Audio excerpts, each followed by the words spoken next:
जो उपासक इन बातों से नहीं बचता वो अपने लक्ष्य से भ्रष्ट हो जाता है। इसलिए बहुत काम की बात है। पहला है, किसी भी सभा समिति संगोष्ठी में शामिल ना होना जहां एक दूसरे की कटाक्ष हो रही हो, जहां एक दूसरे की निंदा की जा रही हो, जहां ये सब नहीं, इसमें नहीं फंसना, साधक को नहीं फंसना। भगवत प्राप्ति करने वाले साधक को सबसे पहले बचना है। आ जाना वहां सभा है, आज वहां समिति है, वहां ऐसा संगोष्ठी है, इस विषय की चर्चा है, नहीं। सत्संग, एकांत सेवन, भगवत सेवा, सत्संग, इष्ट मिले और मन मिले, मिले भजन रस रीति, तहां निसंग कोहे मिलिए, तासों कीजे प्रीति। कभी नहीं गए। कई तरह की हानियां हो जाती हैं, साधक बहिर्मुख हो जाता है। इसलिए साधक को कभी सभा में, समिति में, ऐसी जगह नहीं जाना चाहिए। मना कर रहे, सभा समितियों में शामिल होना मानो अपनी साधना को नष्ट करना है। जो लक्ष्य प्राप्ति के लिए चलना चाहता है, सभा समिति संगोष्ठी, ये नहीं। एकांत सेवन, सत्संग सुना, अपरिचित जीवन, किसी से कोई परिचय नहीं। अखबार पढ़ना, समाचार देखना, ये उनके लिए सही है जो समाज सेवी हैं, जो समाज में विविध पदों में हैं। लेकिन जो भगवत प्राप्ति करना चाहता है उस साधक के लिए ठीक नहीं। ना समाचार पत्र पढ़ना और ना समाचार सुनना, ना समिति सभा में जाना, ना किसी राजनीतिक या व्यवहारिक संगोष्ठी को सेवन करना, नहीं। हम सबके हृदय में विराजमान उस परमात्म तत्व को जागृत करने के विषय में बोलते हैं। सबका हृदय मंदिर बने और सबके हृदय रूपी मंदिर में भगवान का प्रादुर्भाव, केवल उसकी चर्चा होती है। जिस प्रभाव से अनंत जन्मों से हम भटक रहे हैं, उस माया की मलिनता का नाश करके सच्चिदानंद प्रभु में स्थित होने की चर्चा होती है। बहुत चर्चाएं हो रही हैं, कम से कम एक चर्चा तो पकड़ो जिससे तुम्हारे हृदय मंदिर के पट खुले और तुम्हें साक्षात्कार हो जाए भगवान का। जब तक हृदय मंदिर में भगवान प्रकाशित नहीं होंगे तब तक कुछ काम बनने वाला नहीं। तो सत्संग हृदय मंदिर के पट खोलता है, सत्संग ज्ञान चक्षु खोलता है, प्रेम नेत्र खोलता है। सभा समितियों में जाना, पक्ष विपक्ष की वार्ता करना, समाचार पत्र पढ़ना, समाचार देखना, इस साधक को छोड़ देना चाहिए। दूसरा, कोई भी मनुष्य तुम्हारे जीवन में विशेष अधिकार प्राप्त न कर पावे। कोई भी पूरी सृष्टि में विशेष अधिकार, अरे वो अपने हैं, तो फिर श्यामा श्याम तुम्हारे कैसे रहे? श्यामा श्याम तो तभी अपने माने जाएंगे जब कोई और अपना ना हो। मेरे तो गिरधर गोपाल दूसरो न कोई, सिद्ध महान प्रेम रस में डूबी हुई मीरा जी के वचन है। मेरे तो गिरधर गोपाल दूसरो न कोई। गोस्वामी तुलसीदास जी, एक भरोसो, एक बल, एक आस विश्वास, एक राम घनश्याम हित चातक तुलसीदास। किसी भी मनुष्य से विशेषता पूर्वक आपका संबंध ना होने पावे, स्थान विशेष में आसक्ति ना होने पावे, वस्तु विशेष में स्वाद ना आने पावे। भगवत प्राप्ति करना है तो दूसरी बात, सावधानी पूर्वक। कोई हमारा विशेष नहीं, कोई खास नहीं, कोई वस्तु व्यक्ति स्थान कोई विशेष हमारे नहीं। जहां राखो तहां रहो, मान सुख रास है। जहां मेरे स्वामी जैसे रख रहे हैं वैसे रह रहा हूं। मेरा नहीं, मेरे स्वामी कहे जब चाहे तब हटा दे, जब चाहे तब रख ले, उनकी बात है। वस्तु जैसा चाहा वैसा भेज दिया, वैसा हम उसका सेवन कर रहे हैं। हमारे लिए कोई खास वस्तु नहीं, मेरे स्वामी ने भेजा इसलिए बात है। तीसरी, मठ या आश्रम की स्थापना करके उसके विषय में चिंतन करना और धन आदि की चाह करना, यह साधक भगवत प्राप्ति से भ्रष्ट होने की वृत्ति है। ये सिद्धों का कार्य है, साधकों का नहीं। मठ आदि की स्थापना करना ये सिद्धों का कार्य, आचार्यों का कार्य है। आश्रम आदि की निर्माण वृत्ति करके फिर उसके संचालन के विषय में चिंतन करना, फिर रुपया पैसा इकट्ठा करना, और जब मर गए तो बाद में जो 4 शिष्य हैं आपस में झगड़ा करना, मुकदमाबाजी शुरू होना। बचो इससे। जैसे बने बनाए मंदिर हैं, बने बनाए जगह हैं, हमको वास मिल रहा है, वास कर रहे, हटा दिए जाएंगे, फिर फुटपाथ में बैठ जाएंगे, पर हमारा कोई चिंतन चुरा ले, ऐसा नहीं। हम ऐसा कुछ नहीं करेंगे जिससे हमारा चिंतन बंटवारा हो जाए। मेरे प्रभु हैं, वो थे, वो रहेंगे। उनके एक निमिष मात्र से अनंत ब्रह्मांडों का सृजन हो जाता है। वो जहां रखेंगे जैसे रखेंगे, जहां राखो तहां रहो, मान सुख रास है। उपासक किसको बैठा ले? स्थान विशेष में आ सकती नहीं, व्यक्ति विशेष में आ सकते नहीं, वस्तु विशेष में आ सकते नहीं। हमारे लिए ना कोई वस्तु विशेष है, ना स्थान विशेष है, ना व्यक्ति विशेष है। मठ और आश्रम आदि की स्थापना करके उसके चिंतन में डुबोना, अपने मन को मानो दुर्गति का मार्ग चयन कर लेना। थोड़ा सा कड़वा लगेगा ये बात। हम कह रहे हैं सिद्धों का कार्य, साधकों का नहीं। साधकों को नहीं फंसना चाहिए। अगर साधक फंसेगा तो नष्ट हो जाएगा, पक्का, इसमें कोई संशय नहीं। वाल्मीकि रामायण में एक प्रसंग आता है कि एक ब्राह्मण देवता भिक्षा याटन के लिए निकले हुए थे, कई दिन के भूखे थे, भिक्षा मिली नहीं, तो रास्ते में कुत्ता आराम से पड़ा था, 3-4 लाठी उसकी खोपड़ी में मारी, फूट गई खोपड़ी। उस समय राजाधिराज चक्रवर्ती महाराज अनंत कोटि ब्रह्मांडों के स्वामी भगवान श्री राम सिंहासन पर विराजमान थे। दरवाजे से आवाज मारी, सेवक ने कहा एक कुत्ता अपनी प्रार्थना करना चाहता है। भगवान ने बुलाया, बोलो। बोले मैं आराम से मार्ग में पड़ा था प्रभु, क्या मार्ग के साइड में पड़े रहना अपराध है? मैं कुत्ता हूं तो इसलिए मेरा इतना भी अधिकार नहीं कि मैं रास्ते के साइड में पड़ा रहूं। नहीं हुआ क्या, एक ब्राह्मण ने हमारे 4-5 लाठी मारी, खोपड़ी फूट गई। आप बताओ क्या मेरा दोष क्या था? मैंने भूखा भी नहीं, मैंने उसको कुछ छेड़ा भी नहीं, फिर क्यों मारा? बोले हमारे दरबार में ब्राह्मण को तो दंड दिया नहीं जाता। हाँ आप आए हो इसलिए बुलाते हैं उनको और प्रार्थना करेंगे कि ऐसा क्यों किया। बुलाए गए, भगवान आदर किए उन्हें और कहा आपने ऐसी त्रुटि क्यों की, क्यों मारा इसको? बोले 3-4 दिन से भिक्षा नहीं मिल रही थी, आराम से सो रहा था, मैं भूखा टहल रहा हूं, गुस्सा है, हमने मार दिया। अपराध है आपका? हाँ है। कुत्ते से कहा कि मैं तो दंड नहीं दे सकता क्योंकि हमारे दरबार में ब्रह्म ऋषि को दंड नहीं दिया जाता। आप दंड निर्धारित कीजिए, क्या दंड दिया जाए? उनका कलिंजर पर्वत का इनको महंत बना दिया जाए। ये दंड है, पुरस्कार। जिसको मांगने से भी भिक्षा नहीं मिलती, वो कलिंजर पर्वत के बहुत बड़े आश्रम का महंत बन जाएगा आगे चलकर, तो ये तो पुरस्कार मिला, ये तो दंड थोड़ी। बोले नहीं प्रभु, मैं मानते ही हूं, पूर्व का मैं मानते ही हूं, जो कुत्ता बना हूं, ये जब कुत्ता बनेगा ना तब इसको समझ में आएगा। सीधे कुत्ता ना कह करके इसको हमने, अगर साधक ये सिद्धों का खेल है, जो स्वात्मानंद में मगन है वो पूरा साम्राज्य चला सकते हैं, लेकिन जो साधक है अगर इस प्रपंच में फंसा तो मारा जाएगा। जब तक भगवत साक्षात्कार न हो तब तक होश में मठ और आश्रम आदि की स्थापना करके उसके चलाने की चिंता करना, ये सब बिल्कुल परमार्थ से भ्रष्ट कर देने की बात है। चौथा, साधन में आलस्य, प्रमाद अपनी दिनचर्या में कभी नहीं होना चाहिए। गुरु प्रसाद से अभी तक, अब आगे भगवान जाने, अगर 102 बुखार भी है और हमारा नियम है 12:30 बजे 1 बजे जगना, तो जगना है, जगना। पैदल आते थे, अब ठीक उसी समय राउंड लगा के अपनी दिनचर्या है, अपनी दिनचर्या में 1 मिनट का फर्क नहीं। अब तो आराम से सो सकते हैं, नहीं, आराम कहाँ, जब तक शरीर में श्वास है आराम नहीं।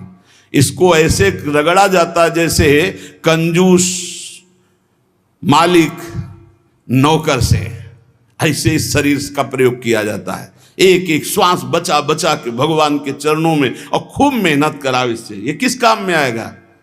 खा खा के अगर वजन बढ़ा रहे हो तो लकड़ी का वजन बढ़ेगा, फूंक दिया जाएगा शरीर, और किस काम में आएगा? न उठने में सुविधा, न दिनचर्या में सुविधा। जब शरीर बढ़ जाता है ना अरे थोड़ा कम खाओ, खूब इसको व्यायाम प्राणायाम और अपनी दिनचर्या मेहनत करो, खूब नाम जप करो, भजन करो, इसके लिए मिला है। बोले साधन में आलस्य नहीं होना चाहिए, अपनी दिनचर्या में प्रमाद नहीं होना चाहिए। किसी भी साधक दिनचर्या में प्रमाद का मतलब है अपने जीवन को नष्ट करना। ये नींद अच्छा है यार, राधा राधा रटना अच्छा है, हम कहते थोड़ा सो लो। नींद में केवल सुख जो मिलता है वो 5-6 घंटे संसार का चिंतन छूट गया इस बात का है। तो तुम बैठे बैठे जागृत में यदि ऐसा अभ्यास बना लो, उसे समाधि कहते हैं। न जागृत है, न स्वप्न है, न सुषुप्ति है, भगवदाकार वृत्ति है। इसी के लिए तो हमारा मानव जीवन हुआ है। साधक अपनी साधना में प्रमाद न करे।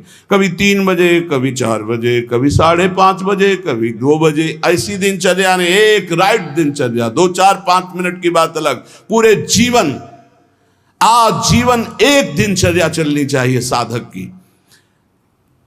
फिर कर लेंगे प्रमाद, दीर्घ सूत्रता, ये नहीं होना चाहिए। 11 माला कहा है, आज 5 माला हुए, कोई कल 11 और 6, फिर कल जब 11 और 6 पूर्ति कर रहे तो 6 पूरे 11, फिर आगे कर। धीरे धीरे नियम ही खत्म हो गया, खत्म। हम कभी इस बात से राजी ना हो कि हमारा मन भजन के लिए आगे टालता है।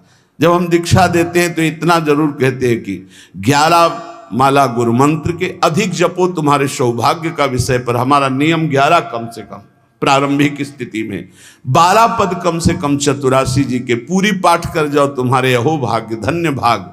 रो रो कर जब नाम पुकारते हैं तब कृपा होती है। पता नहीं कौन सी परिस्थिति ऐसा आ जाए कि लाद कर तुम्हें धाम से बाहर फेंक दिया जाए। हाँ, कोई रोग हो सकता है, कोई घटना घट सकती है, इसलिए सावधान। प्रमाद स्थिति नहीं, दीर्घ सूत्रता नहीं, अपने दिनचर्या में कोई फर्क नहीं पड़ना चाहिए। जिसकी दिनचर्या ठीक नहीं है, पूज्य सदगुरुदेव भगवान के वचन, साधु की पहचान उसकी दिनचर्या से होती है। जिसकी दिनचर्या राइट टाइम फिक्स चलती है, साधुता ठीक चल रही है। अगर दिनचर्या में व्यवधान, तो तुम्हारे जीवन में व्यवधान है, हटा दो, अपनी दिनचर्या में आओ। दिनचर्या ठीक होनी चाहिए। गुरुजनों के वचनों में, शास्त्र के वचनों में अविश्वास, अश्रद्धा या उपदेश दिए हुए कार्य के लिए निश्चय की कमी। आपको ऐसा करना है, हाँ कर लेंगे, नहीं वही करना है जो आज्ञा हो गई, बस सब बात बन जाएगी। 5वां, कोई तुमसे विजय प्राप्त करने आया है शास्त्रार्थ के लिए, पहले ही हाथ जोड़कर हार जाओ। अगर भगवत प्राप्ति करनी, परास्त करने की कोशिश मत करो। 6वां, अपने को संत मानना और दूसरों को दोष दर्शन करना, ये साधक का नाश कर देने वाला होता है। अपने को संत मानना, दूसरों को असंत मानना, मतलब पतन का रास्ता निश्चित कर लिया। आचार्य चरण कह रहे, क्वाहम तुच्छा परम अधमा प्राण हो गर्ह कर्मा, कहा मैं तुच्छ अधम अपराध करने वाला। अपने को असंत और दूसरों को संत माने। 7वां, दूसरों के दोष देखना और उनको प्रकाशित कर देना, ये केवल गुरु की वृत्ति में होना चाहिए। वो अपने शिष्यों के दोष देखकर उसे प्रकाशित करके नष्ट कर दे। बकाया साधक को ये कभी वृत्ति नहीं रखनी चाहिए कि दूसरों के दोष देखकर और उनको प्रकट करना, चुगली करना। अगर साधक किसी के दोष देखता है तो उसी के सामने उसको फटकारे, तब तो मित्र माना जाएगा। और उसके चले जाने के बाद यदि पीछे चर्चा करता है तो उसे निंदा करते हैं, निंदा करने से पाप लगेगा। तुम्हारे अंदर वही दोष बहुतायत मात्रा में जागृत हो जाएगा। शब्द याद कर लो। अगर किसी के प्रति तुम्हारा दोष दर्शन है तो उसी के सामने कहो उससे, ए भाई, हमने सत्संग में सुना है, ये जो तुम्हारी बात है ना, ये ठीक नहीं है, इसको सुधार कर लो। तो निंदा नहीं मानी जाएगी। वो चला गया, इसके बाद आप उसकी चर्चा करते हैं, अब ये पाप होगा। पर निंदा के किए त्यावत नहीं कछुआत, मूर्ख पर्वत पाप को ले चल अपने साथ। 8वां, किसी भी मनुष्य का ना शरीर से अपमान, ना वाणी से अपमान और ना मन से उसके नाश का चिंतन। जो तुम्हारा अहित कर रहा है, तुम्हारी निंदा कर रहा है, तुम्हारा अपमान कर रहा है, तो तुम्हें लौट कर अपमान नहीं करना। यह सिद्धांत है भगवत प्राप्ति का। और मन से संकल्प नहीं बनाना कि भोगोगे, क्योंकि तुम भजन करते हो, अगर ऐसा सोचे तो वो भोगेगा जरूर, लेकिन तुम्हारा भजन भगवत प्राप्ति की योग्य नहीं रह जाएगा। 9, पर चर्चा, बैठकर सदैव दूसरे के विषय की चर्चा। ये साधकों में कुछ दोष होते हैं, इसलिए इसका सुधार करना चाहिए। पर चर्चा, पर निंदा से साधक को बहुत बचना है। ये जबान बहुत दुष्ट है, इसको रोको, वाणी को रोको। वाणी एक अमोल है, जो कोई बोले जान, हे तराजू तौल के तब मुख बाहर आन। और 10वां, सीरियल, नाटक, सिनेमा, नौटंकी, ये सब साधक नहीं। असत साहित्य नहीं पढ़ना, नहीं देखना, नहीं सुनना, बहुत बड़ा प्रभाव पड़ता है। इससे बहुत बड़ा प्रभाव पड़ता है, बहुत बड़ा प्रभाव पड़ता है। आपको अनजाने में पतन के मार्ग में आपको ले जाएगा। आपको सुनना है सत्संग, तो सुनने वाला यंत्र रखिए। ये सुनने के लिए ये जो टच वाला मोबाइल है, बचो इससे, पक्की बात है। इसको हम बहुत प्रार्थना पूर्वक निवेदन करते हैं कि साधक जो घर से निकला है भगवत प्राप्ति के लिए, टच वाले मोबाइल से बचे। जहां भगवत प्राप्ति की लालसा से आपने वैराग्य लिया, वहां भोगों की लालसा पैदा कर देगा। जहां आप खोले मोबाइल तो आपके ऑप्शन ही ऑप्शन है, और मन कभी भगवत ऑप्शन सुनना चाहे तो बड़ा पवित्र मन होता है। हाँ, ये संसारिक बात है, इसमें क्या है, अच्छा इसमें क्या है, ढूंढते ढूंढते वहां पहुंच गए जहां नहीं पहुंचना चाहिए, और आपको नष्ट कर देगा। सत्संग सुनना है तो यंत्र रखो सत्संग सुनने का। अगर आपको सही माने में मोबाइल का ही प्रयोग करना है, बहुत जरूरी है, तो हम कहते हैं छोटा वाला मोबाइल रखो। लेकिन नहीं, स्मार्ट, बड़े स्मार्ट बने हो, माया से थोड़ी तुम्हारी स्मार्टगिरी चलेगी। माया तुमसे ज्यादा स्मार्ट है, उसी स्मार्ट में फंसा देगी। स्मार्ट है तो कहते हैं उसे, स्मार्ट मोबाइल कहते हैं। हाँ, तुम्हारी स्मार्टगिरी नहीं चलेगी माया के आगे। वो एक दृश्य दिखाकर, मछली के मैथुन को देखकर सौभरी महात्मा जल में समाधिस्थ रहते थे, साधना भ्रष्ट हो गई। अजामिल लकड़ी लेने गया था, वैश्यागमन देख करके उसकी बुद्धि भ्रष्ट हो गई, उसी वैश्या में आसक्त हो गई। प्रार्थना है, बहुत है, बिना मोबाइल के नहीं चलता तो 1800 वाला ले लियो, 2000 का जो नहीं आता इतना बड़ा। भाई बहुत है, बात करनी, कहीं कोई तुम्हारा पदाधिकारी हो तो भाई देख लियो। नहीं तो हमें प्रार्थना करनी है साधकों से, स्मार्ट से बचो, बहुत स्मार्ट है वो, तुम्हें फंसा लेगा, भगवत मार्ग से गिरा देगा, पक्का गिरा देगा। मान लो हम कह रहे हैं, लेकिन कोई नहीं मानने के लिए तैयार है। और किससे बात करनी, श्री जी के लिए स्मार्ट काम नहीं करेगा, वहां फोन बात होगी नहीं, वहां तो राधा नाम काम करेगा, राधा राधा राधा राधा राधा। हाँ, कुछ ऐसी आवश्यकताएं हैं जिनकी जरूरत है, क्योंकि बिना उसके काम नहीं चल सकता। तो हम कह रहे जहां तक हो सके, और अगर किसी को बहुतय की रखना है तो बहुत हिम्मत करो, कसम खा लो कि कभी हम और क्षेत्र में नहीं जाएंगे। बहुत बड़ा क्षेत्र है। आज कोई भी व्यक्ति हमको प्रायः ऐसा नहीं दिखाई देता जिसकी कनपटी में मोबाइल ना लगा हो। भगवान का ये बहुत विचित्र कलयुग, भगवान ने ये यंत्र चलाया है, बहुत विचित्र। ये भगवान की बहुत माया चली। तो कह रहे नाटक, सिनेमा, फिल्म, सीरियल, समाचार, बचो भाई। अगर भगवत प्राप्ति करना है तो थोड़ा सावधान हो जाओ। 11वां, शास्त्र विरुद्ध कोई भी आचरण ना हो, नहीं तो भय को प्राप्त हो जाओगे। बड़े शेर दिल होकर के भी तुम्हें गुलामी ऐसे की सहनी पड़ेगी जो तुम सोच नहीं सकते। अगर अशास्त्रीय थोड़ा भी कर्म हुआ तो वही तुम्हें रौंद देगा। एक छोटा सा, एक नीच प्रवृत्ति वाला तुम्हारे ऊपर शासन कर लेगा। हमारी बात को समझना, जो लिखा है, शास्त्र विरुद्ध कोई भी आचरण तुम्हारे शेर दिल को रौंद देगा। शेर दिल का मतलब समझते हो, साधु सिंहवत होता है, बिल्ली बना देगा। वही तुम्हें डाउन होना पड़ेगा, वही तुम्हारी हंसी उपहास, वही तुम्हारी निंदा हो जाएगी, अशास्त्रीय आचरण। 12वां, बड़ों के आने पर खड़े हो जाना चाहिए, नहीं तो प्राण शक्ति कमजोर होती है। अपने से पूज्य और बड़े जन आवे तो हाथ जोड़कर खड़े हो जाने से हमारी प्राण शक्ति मजबूत होती है। पक्का मानो, ये जो दिल कमजोर हो रहे हैं ना, इसका कारण खान पान व्यवहार अशास्त्रीय, ये जो सुबह 8-10 बजे तक सो रहे हैं, आयु नष्ट हो रही, ये जो नाना प्रकार के बाहरी भोजन कर रहे हैं, इनसे अपने यंत्र कमजोर हो रहे हैं, जो अशास्त्रीय कार्य हो रहे हैं उनसे जीवनी शक्ति नष्ट हो रही, प्राण शक्ति कमजोर हो रही।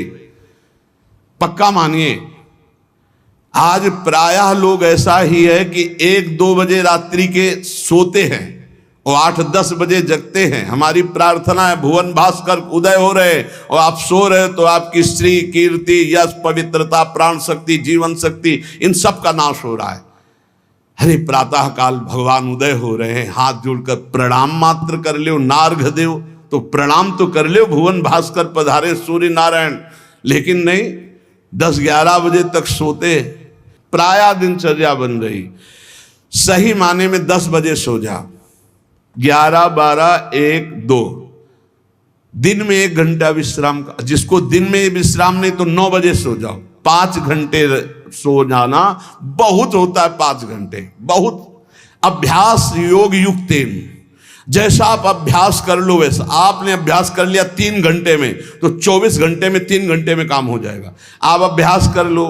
अरे साधना एक बार सोने का समय दे दिया, इसके बाद बस फिर नींद नहीं आनी चाहिए, फिर नींद नहीं आनी चाहिए हर समय ऐसे नींद। और 13वां, किसी भी वस्तु से या जीव से घृणा नहीं करनी। हमें प्रयोग नहीं करना, हमें घृणा नहीं करनी किसी भी वस्तु से, किसी भी जीव से। सब भगवान की सृष्टि, हमारे लिए जो आदेश है हम उसका खान पान करेंगे, उसका पालन। हमें घृणा किसी से नहीं, किसी से नफरत नहीं। ये घृणा नफरत ये भगवत मार्ग के पथिकों में नहीं होती।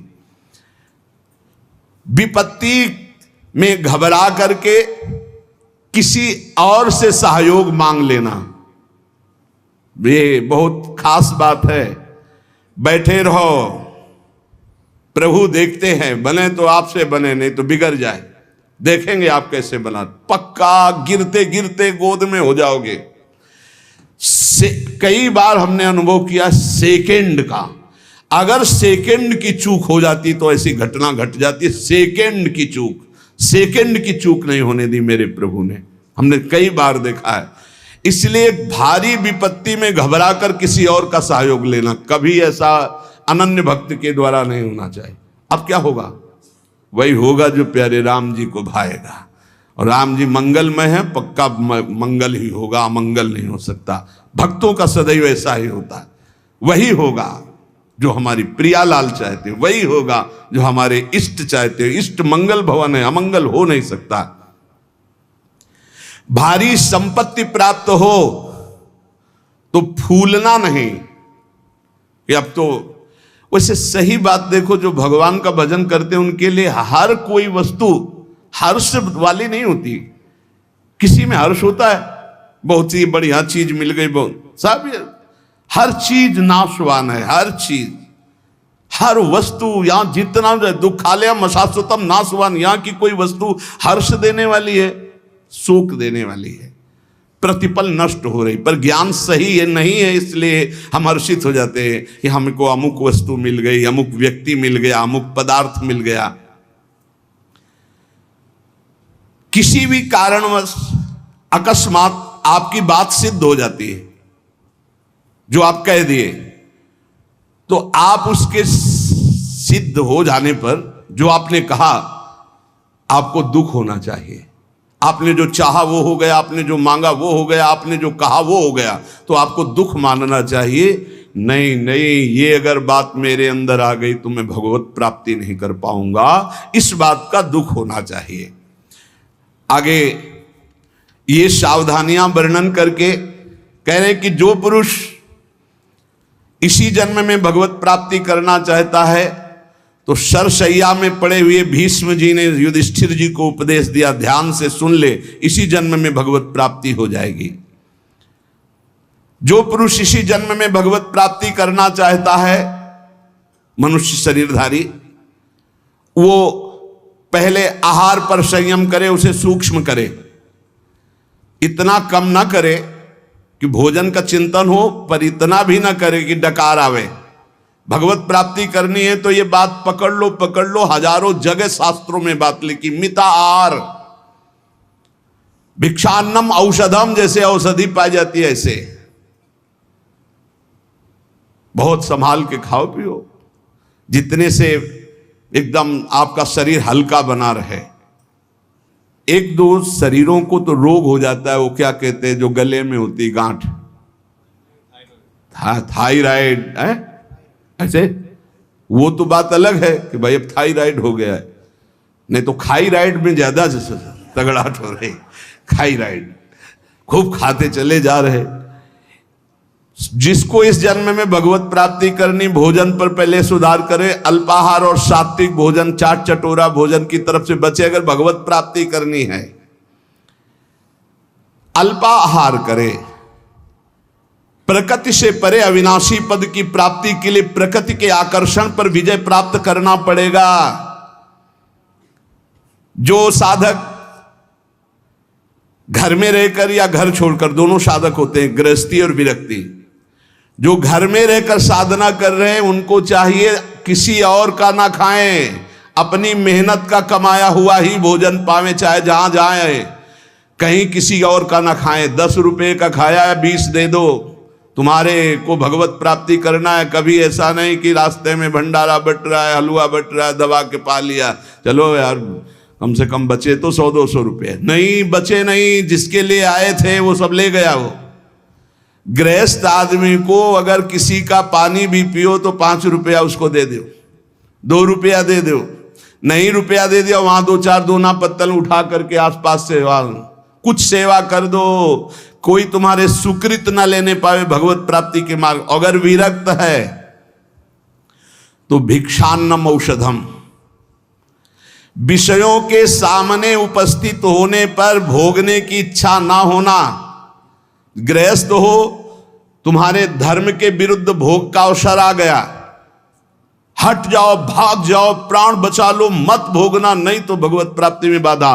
और विरक्त है, भोग सामग्री एकदम एकत्रित है, एकांत है, भोग लो, नहीं भोगना, क्योंकि मुझे भगवत प्राप्ति करनी है। नेत्र से, वाणी से, मन से किसी भी दूषित भोग को ना भोगना। नेत्रों से भी भोगना होता है। आप मोबाइल में देख रहे हो या छुप के देख रहे हो, ये ऐसा दृश्य देख रहे हो, ये नेत्रों से भोग हो गया, ये आपको नष्ट कर देगा। नेत्रों से बहुत नष्ट हो चुके हैं, नेत्र ही है जो दिखा करके भ्रष्ट हो गए।